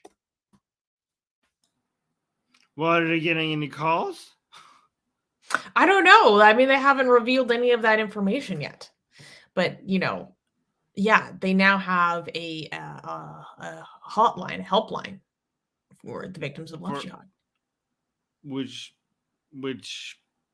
do not exist in India. So yeah, it's tough. I feel like there is a high probability that this will be used by family members who don't like who their daughters are dating to go harass the couples and the people who just want to have an interfaith relationship and be left alone. So for people who don't know, love jihad is mostly a conspiracy theory that does not happen. I mean, India is big, so everything happens in India. Every random thing you could think of happens in India. So, but mostly it's a conspiracy theory. Mostly, right? So, what these people call love jihad is just Muslim men and Hindu women genuinely falling in love and having, there's no coercion, no force, no brainwashing, just genuinely couples falling for each other and wanting to marry each other or dating each other. And they have no problem with it. It's just that other people around them have an issue with it. It's not them that they have an issue with it. It's the family or the neighborhood or some Hindutva gang that see that and they're not pleased with it. And they go and harass these people and tell them that this is not real love, and this is this is a war for to change the demographics of India. Apparently, we have entire gangs of Hindutva with sticks looking for young couples, for Muslim men being with Hindu women to try to punish them. All right. We have they'll go assault random dudes that are just like hanging out with their friends that happen to be Hindu women. Like they're actually promoting segregation. Yeah. We have training camps. Young boys being taken to training camps to show them how to abuse Muslim men talking to Hindu women, all in the name of avoiding this conspiracy theory called love jihad, right? Again, conservative men are very similar. Right-leaning people talking about they're taking our women. Yeah. Why are they so these people have never met. Like Hindu right-leaning people in India have not met white nationalists in North America and Europe. And they somehow act exactly like them. I don't know how. Sometimes they actually do take direct inspiration. To be fair, but they're taking our woman narrative is very similar, and they go around with stakes they crash weddings. They have attacked and kidnapped women that were married already, pregnant women that were married with Muslim men, and they called the police on them, and the police, instead of arresting the gang, have arrested the woman, even though they were married legally. And we had a story where the woman's baby was miscarried because of the whole incident. It is it's insane. And now they have hotlines. And I think, like Susanna, you're right. I think that's how it's not going to be like woman calling like, excuse me, I'm here today. I was forced into this relationship by this Muslim man. I don't think that's the type of call they're going to get. I think the type of call, you're right. I think the type of call they're going to get is like, I just saw a Muslim sounding, a man with a Muslim name talking to this beautiful Hindu girl, and I think something is happening. You have to come here. You send everybody you have so that we could beat the crap out of this man. So I think that's what's going to happen. Yeah. So Mitra is bringing up a very good point, saying the mindset of Hindutva seeing Hindu-born women as their breeding tools is so similar to Islamists. That's basically what it's this insecurity that they're going to be forced to convert to Islam, and therefore under Islamic law, all the children will also be Muslims as well. So it's like they're taking the children from them as well, from the community, so to speak. I think one thing that's important to not acknowledge is Asian American is saying, I hope they get flooded with trolls. Actually, not a bad idea. The thing is that there are incidents in India where there is a it'll come up every few months.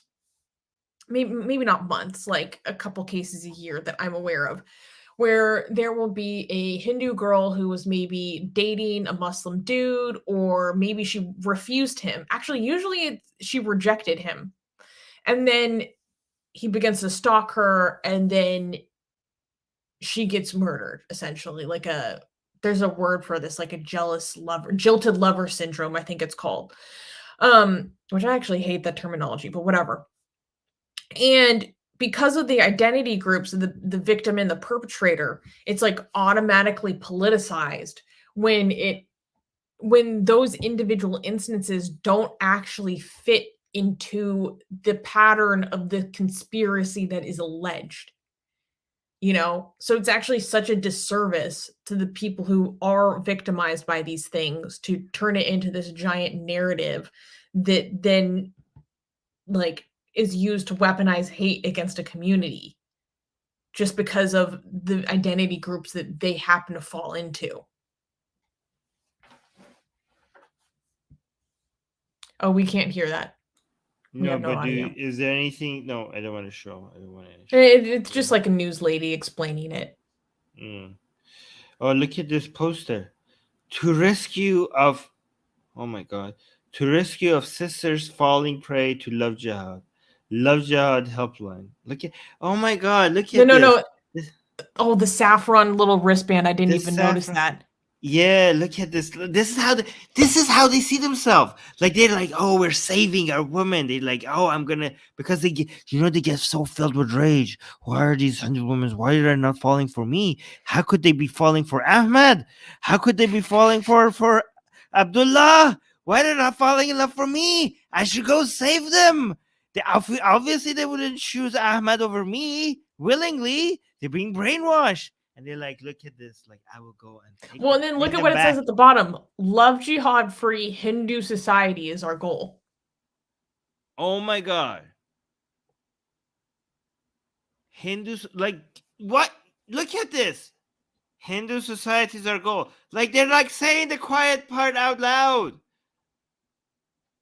They're just trying to cleanse society. Oh my God. I mean, this is coming from the VHP, so we shouldn't be surprised because the VHP literally went after us, Armin. So this is, it's it's you. You could be that Hindu man. Look at that. Look at the saffron thing. Is so. Oh my God, yes, you would save that girl and she will fall. I think I will go get him from Ahmad and she will be so grateful and she will fall for me instead. Mm-hmm. Obviously, as a proper Hindu woman should. Anyways. Yeah. Oh, this is an interesting comment. The prince that was promised is saying, I'm from India. I'm a queer ex-Muslim, ex-atheist, wannabe Catholic catechman. I think that means that you want to take your catechism. I don't know how to pronounce that the right way. And I have to emphasize, I got to emphasize enough how much discrimination I have faced for being all for by Hindu nationalists. Yeah, I believe you. I mean, there's so wow, you actually have, look at the, I don't know if this is, you have marked everything. You have gone through everything Hindu nationalists hate. Actually? That's such an accomplishment. Amazing. You're like, how can I be the greatest pat yourself target? On the back for being the checklist of I have single-handedly in my entire being become everything that will make them angry. The only thing that you could add to that list would be being a communist. Oh, being an urban Noxalite, and then you're like a complete dream. Can you get out of India? Be a Catholic convert, communist, queer, ex-Muslim. Do you happen to also be a Dalit by any chance? That would be perfect. Okay. Yeah, then you can add that to the list. But that is you've earned so many stripes. Oh, look at it! I am very proud. You should be. It should be. I mean, not for being an ex-atheist, but I'm not gonna be. Armin can't just be happy. Yeah. Okay. All right. No, shut up. No, you're kidding me. He's also saying I'm an ex-Trotskyist communist too.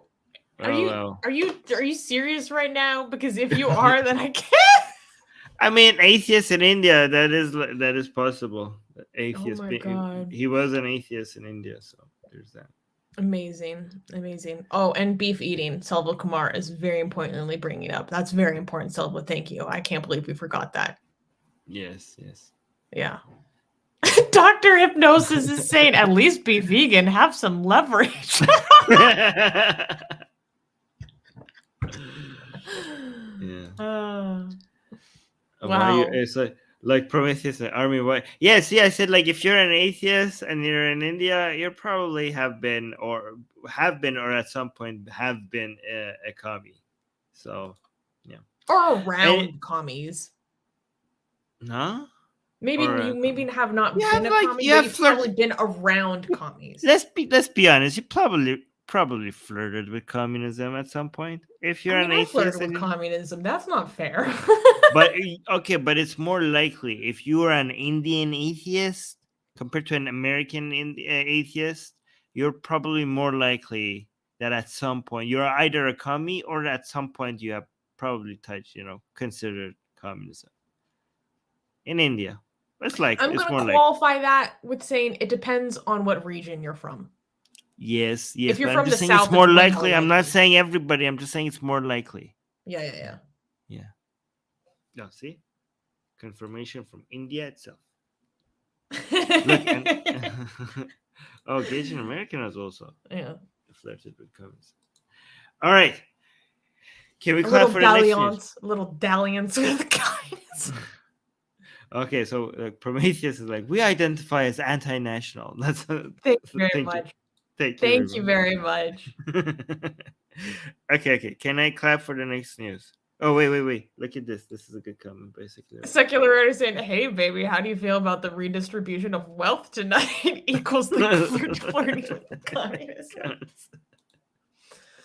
All right. Did you say yes to clapping or no? Yeah. Okay, next news. Man ordered to remove Jesus is the only way shirt at the Mall of America. Guys, the Christian persecution. When we were talking about Christian persecution in America earlier, this is what we're talking about. So compare heavily quotations on persecution, okay? Compare this to, Dalits in India being assaulted with hot iron rods for alleged forced conversion. And then we can decide, how severe the war on Christianity is in America. Okay. A video of a confrontation between a man and security guards at the Mall of America went viral online after the guards asked the man to remove his t-shirt, which reads, "Jesus is the only way." The video shows the guard telling the man, named Paul Shoro, that his t-shirt is offensive because it is religious and associated with religion, and it's offending people. The guard also said that, quote, people have been offended by the shirt. He gave the man the option to take off the shirt or leave the mall. The mall's website states that they do not allow visitors to, quote, wear apparel that has obscene language, obscene gestures, or racial/religious/ethnic slurs that are likely to create a disturbance. Critics argued that Shoro's t-shirt was offensive because it crossed out the coexist logo, implying intolerance against religions other than Christianity. So on the front, it says Jesus saves in big letters. And then on the back, if you're from North America, or maybe, I don't know how popular it is in other places, but be very familiar with the coexist sign, which takes the word coexists, but turns each of the letters into a different symbol that represents a different religion. So it's like, an interfaith positive message. So the back of the shirt crosses out that famous coexist sign, and it says, Jesus is the only way.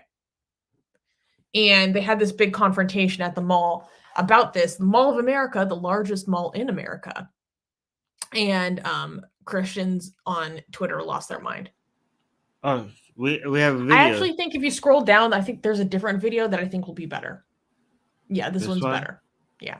Okay. Wait, let me give you audio. Oh yeah, thank you. I understand that, Right. but Jesus is associated with religion and it's offending people. No, it's not just actually it's not a religion. It's about eternal life. Okay, but it's the same thing, okay? People have been offended, and like I said, all we were asking you is to take your shirt off, you can go to Macy's or we can leave. I didn't say anything though. I didn't speak. I didn't speak. I didn't say anything. Just went to Macy's.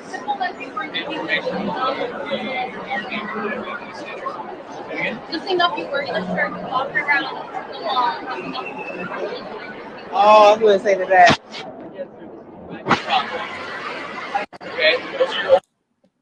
Okay, I don't want to play more of it. Yeah, that's all we need to really see. Okay, so the guard Go ahead. specifically said, I was like, hey, this can't be because of the Jesus is the only way part. It must be because of the coexist crossing out part. But the guard specifically said, your shirt is religious in nature or something like that, and that's why you have to take it off. Are they going to take... Wait, you know what I'm going to ask right now. I think you know what I'm going to ask right now. What? I mean, based on the standard, are they going to tell people to take off their hijab? No. So there's more context to this that was left out of the Christian outrage on Twitter. So this guy so the Mall of America is a private business, right? And so they have a policy at the mall regarding, like you're not allowed to have shirts that display slurs or things that can be offensive, And they also have a no solicitation policy. And so this man has previously been escorted and banned from entering the mall before because he would go to the mall to preach and evangelize. And that's specifically and hand out pamphlets. And that's specifically against the mall's policies on solicitation, because that is a form of solicitation. And so they saw him there again. And I think when the guy was saying it's religious, he's referring to it's against policy to have shirts that has obscene language or religious slurs.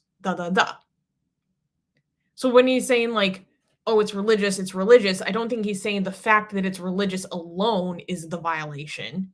Because I promise you, it's the biggest mall in America. There's probably hundreds of people walking around with a crucifix on at that mall in the middle of Minnesota, right? Like, or a shirt that maybe has like a cross on it or some biblical saying, That's not the problem. The problem from their stance, I believe, is that it's making a religious statement against other religions. So that's why he keeps on asserting, no, it's religious. But it has to do with religion. It's making a commentary on religion. And it was so funny to see the outrage on Twitter of being like, I assumed that this was a different country, but this is actually in America, blah, blah, blah. So, this is not for, I don't know if I support this policy, okay? But this is not anti-free speech, just to be clear. No. Because this is the mall. Yeah, so that addresses Sasan's question. He's saying, in my America, we have freedom of religion here. Yeah, he's free to be a Christian. Yeah, he's free to be a Christian, and he's free to wear that shirt in public, but it's their mall. Like, it's their private property. So if they have a mall policy, does not mean that it's the country's law, right? So, for example, I could say, I could have a business, and I'd be like, you cannot work here if you're swearing, okay? If you get fired. Well, you're like, well, we have freedom of speech. Yes, you do. But this is a private business, and you could have policies that is beyond, like, if the government does not tell you, it's not the government that is telling you, it's the private business that is telling you, right? So you could go swear outside the company, but if you want to work there, you should not swear. So again, this is a mall, it's a private company, and they could have policies for you to be able to be within their mall, which is completely fine. So it doesn't go against your freedom of religion or freedom of expression. However, I still do think this is kind of like do you think this is excessive? Like, no. Well, no, because he has a history with them, and he was, as D says, Okay. he was being a nuisance. Okay. Sure. Like he's previously gone, and they have said, "Hey, what you're doing here, we do not allow. Please don't do it." And then he came back to do it again. Yeah, D is saying I think he has a history of annoying other patrons by proselytizing, and Okay, so good. yeah, Kick like him out. this guy has a history. I don't think this is excessive. But I think I'm gonna guess he's enjoying all this attention right now. Oh yeah, he went viral because of this. Yeah. I think it's so funny when the guard is saying to him, he's like, okay, but the problem is that it's religious. And he goes, this is not about religion. This is about Oh my eternal God. life. And then the Oh my guard goes, God. yeah, so it's religious. like, I yeah. hate it when Christians do that. They act like their religion is not a religion. This is like, it's not a religion, it's a patient relationship with Jesus. Like, oh my God. Somebody needs to hold me when they say that. Like, it's not a religion.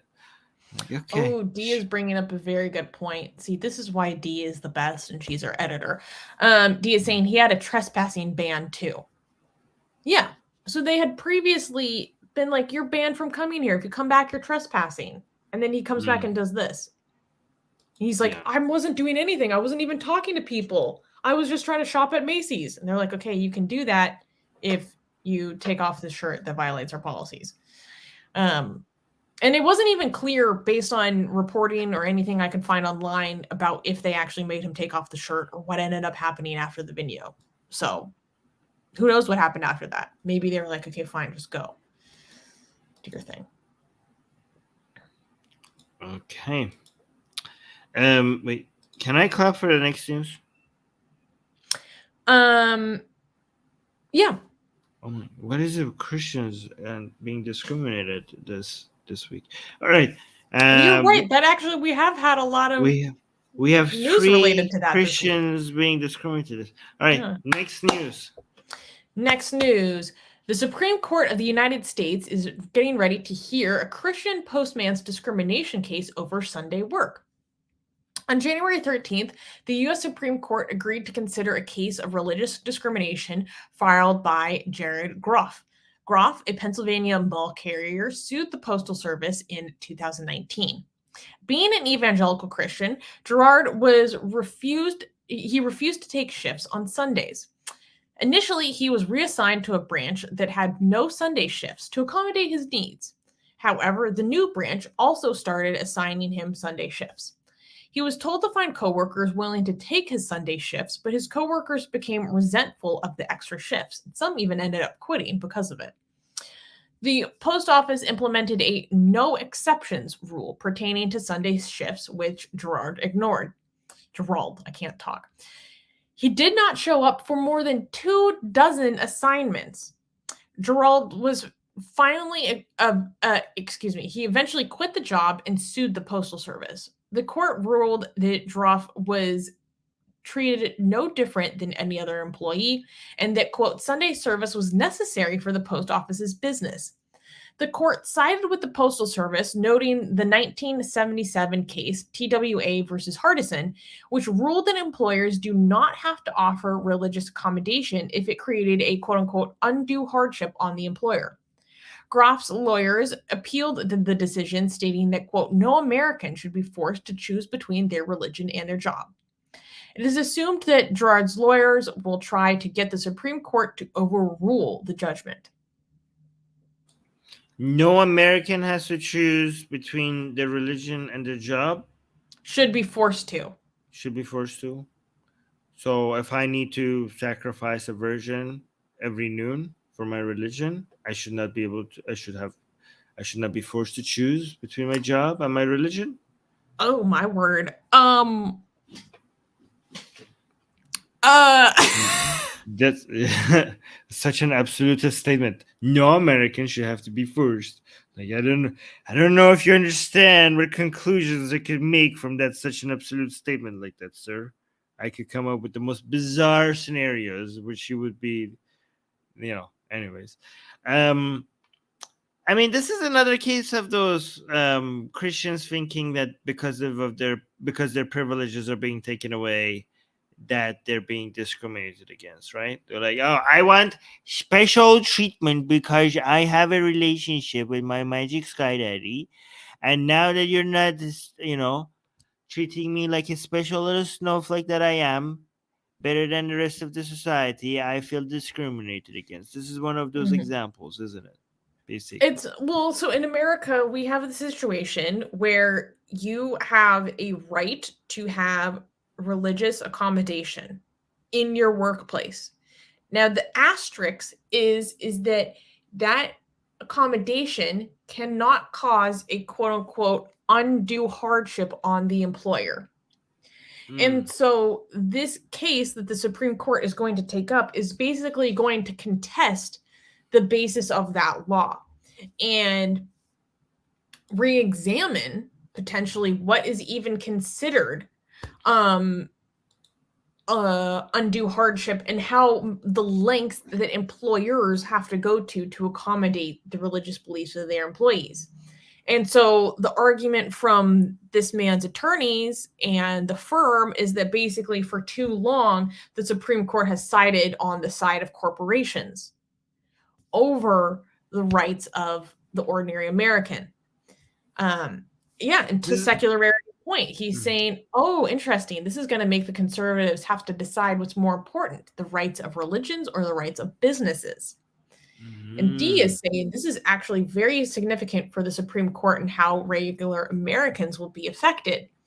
And one thing that I thought was very interesting was that there are a collection of minority faith communities that have sided with the plaintiff. And they have said, like, there is a Sikh coalition that sided with him. There are 2 different Muslim organizations that sided with him. And they're basically saying that as religious minorities, their rights are not already accommodated because we do live in like a Christian majority society, right? So like a lot of our life is automatically structured around Christian events like Christmas. That's when everyone takes off for winter holiday, stuff like that. Or like there's a long period of time off for Easter at certain schools, stuff like that. So they're saying like in a society that automatically is built around accommodating Christianity, we have to go above and beyond to get the accommodations that we need for our faith. And to that extent, we are siding with this man because we would benefit from these rules being changed, essentially. I love this comment from Gasian American. He's saying, holy shit, I can use Taoism to take off every new moon. Do it. Do it. Take advantage of this whole. Yeah. All right. Well, that was interesting. I'm as Secular Rarity mentioned, I'm very interested to see what conservative like. Oh my God, Christianity or corporations, like this is like too. So I don't know what they're gonna choose. American battle of the century. Yeah. Which do we value more highly? Yeah. All right. So it'll be really interesting to see when this comes up. I don't remember off the top of my head when the Supreme Court is going to actually hear the case, because they just said that they will. I don't know when it's scheduled though yet, because these happen like months later. Oh, also this comment. Look at this. Andrew was saying, also, I'm so glad I finally caught a live. Love you guys. Aw, thank you. Thank you, Andrew. All right. Can we clap for the next news? Yes, we can. Next news. Day of action for persecuted atheist Sohail Arabi on February 4th. So I wanted to make this announcement ahead of time. So first, I'll give a little bit of background. For those of you who are not aware, Sohail Arabi is an Iranian atheist, and he is a political prisoner who was originally sentenced to death for alleged, insults to the Prophet Muhammad back in 2013. And over many years and many campaigns, the Atheist Republic was a part of, among many others, we fought for the commutation of Sohail Arabi's death sentence, and eventually he was released from prison last year. Now, unfortunately, on January 2nd, Sohail was rearrested by Iranian security forces amidst the huge crackdown that's been happening in Iran in the wake of the Mahsa Amini uprising, and that has sparked a general crackdown and manhunt of a lot of other prominent dissidents like Arash Sadeghi or Hussein Ronagi, and now Sohail. And so Atheist Republic has formed a coalition alongside the Council of Ex-Muslims of Britain and 40 other organizations that have joined together to basically serve as Sohail's political sponsorship while we fight for his unconditional release and freedom. And to that end, our coalition is planning a lot of different actions that we can use to help keep the spotlight on Sohail and fight for his cause. So Dee is asking a very good question. She's saying, do we know why yet? So far, I actually have some important updates. We do not know why Sohail was arrested yet. Now, the whole question of like, why is a little bit of like it's a loaded question when it comes to these things in Iran, because it's like, oh, do you have an arrest warrant? No, they don't give arrest warrants. If they want to come after you, they'll come after you. What is he charged with? They'll make it up at some point. They'll find a way to charge you. You know what I mean? He's being targeted because he's a dissident. That's very clear, and it follows the pattern of what's been happening over the past 4 months. So we do know where he is now. Sohail was beaten so badly during his recent arrest that he had a heart attack, according to our sources. And then after that, he was immediately taken to the Imam Sajid hospital. And then he was transferred to the Greater Tehran prison. And our sources have also informed us that he is currently facing custodial abuse, and he's still being denied the medication that he needs because he's in a delicate health situation because of previous torture he survived. And we do know at this point that he is going to be taken to trial. He will be facing trial. We just don't know the specific charges yet.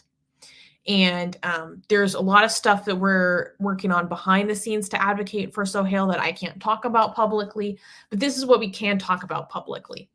So February 4th is the International Day of Human Fraternity, which is an event started by the United Nations. And so our coalition wants to use this day to help rally behind Sohail and his cause. And you can help join us with a lot of different ways. You can organize a rally, or you can just take a photo and use the hashtags like Free Sohail Arabi and Free Political Prisoners, or just Free Sohail, or hashtag Sohail Arabi, and post that online and share your message about why his case is important, what it means to you, what it means to fight not only for persecuted atheists, people that are persecuted for their non-belief, but also just Iranian political prisoners in general, the plight that they're facing and the great severe risk to their lives that they're facing by the Iranian authorities. This is all really, really important. So if you're not able to, get out and join a protest, please just make a post, take a photo of yourself holding a sign, and maybe share a message to Sohail, because what we're going to be doing is we're going to be pulling together a lot of these posts and then sharing these messages and sending them to Sohail. And you have no idea how big of a difference it makes to political prisoners to know that there is someone out there watching them, someone out there advocating for them, keeping their eyes on their case and making sure that they're not forgotten. So please, join us on February 4th with condemning what the Islamic Republic has done to Sohail and showing your support for him. Yeah, thank you so much, by the way, to you and Mariam Namuzi and everybody else that is following this. And you guys are coming up with so many different ways to try to keep the attention on this. There's not that many people doing that right now, so we've, not even inside Iran, there's not that much people paying attention to this. So you guys are basically the main people that are keeping attention in his case. Which last time, I want to remind everybody, the reason why he was not executed was the attention that campaigns like this got him last time.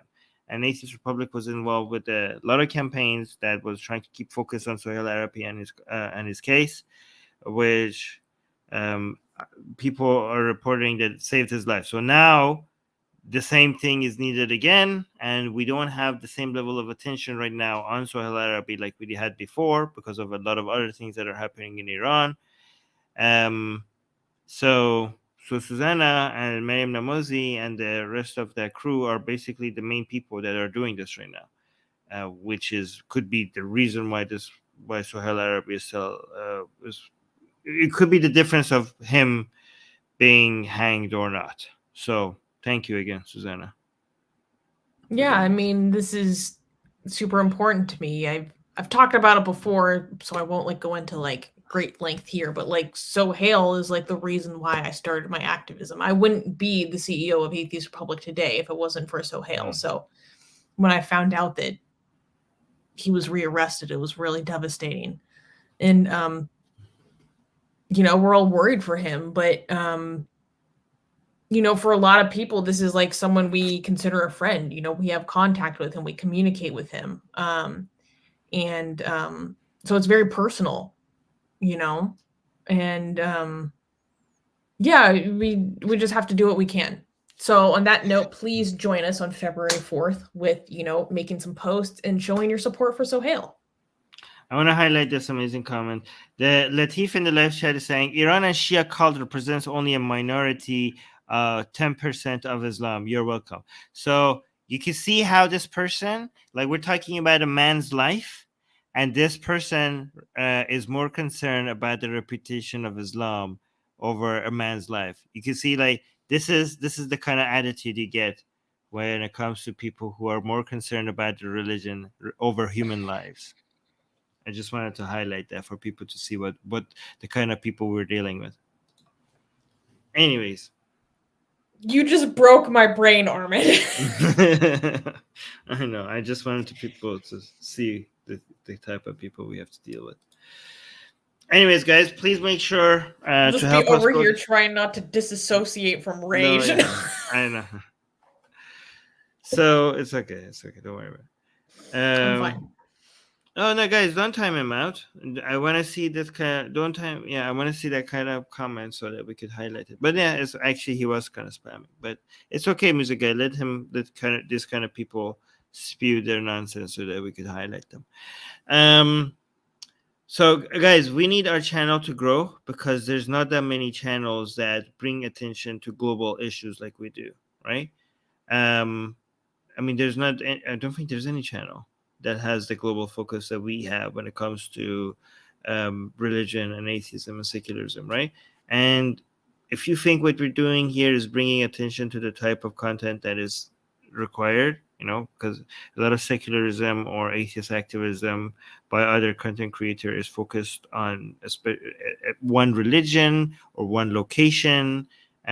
We have a much wider perspective, and if you think that is helpful, that is valuable, please help our channel grow by just liking the video. It doesn't cost you anything, and it just helps our channel grow. So please do that. Also consider subscribing to our newsletter. We send you news there, but we also send you our blasphemous art there. A lot of people are giving us a lot of compliments, about our blasphemous art, and it's available to you for free. It's sexy, it's beautiful. So yeah, if you're subscribed to our newsletter, you get them for free. And yeah, please leave a comment under our videos. That also helps our channel grow. And among the few of you who are not financially well off, but only the ones who are well off, consider also supporting us financially. You could either become a patron, you could become a YouTube channel YouTube member, or you can support us on PayPal. Link to all of those is in the description. But don't leave without a like. That's the least you could do. Yeah. Anything else you want to add? Yeah. Yeah, it's appreciated, especially because Oh. we talked about some very controversial stuff today. So we need. Okay, we got a major super chat by Lily Pat. Thank you so much. Wow, thank you so much, Lily. Amazing. It's Lily. You're too generous. You're very helpful. Thank you so much. Oh my got God, a Lily, so $50 generous super to us. chat by Lily $50 saying super like the chat. video. Holy crap! Yeah, and the message says like the videos and like the video, guys. Like guys, a $50 super chat that deserves a like. Thank you. So wow. Lily, I will legit be I'll be your sugar baby. Okay, I'm sitting.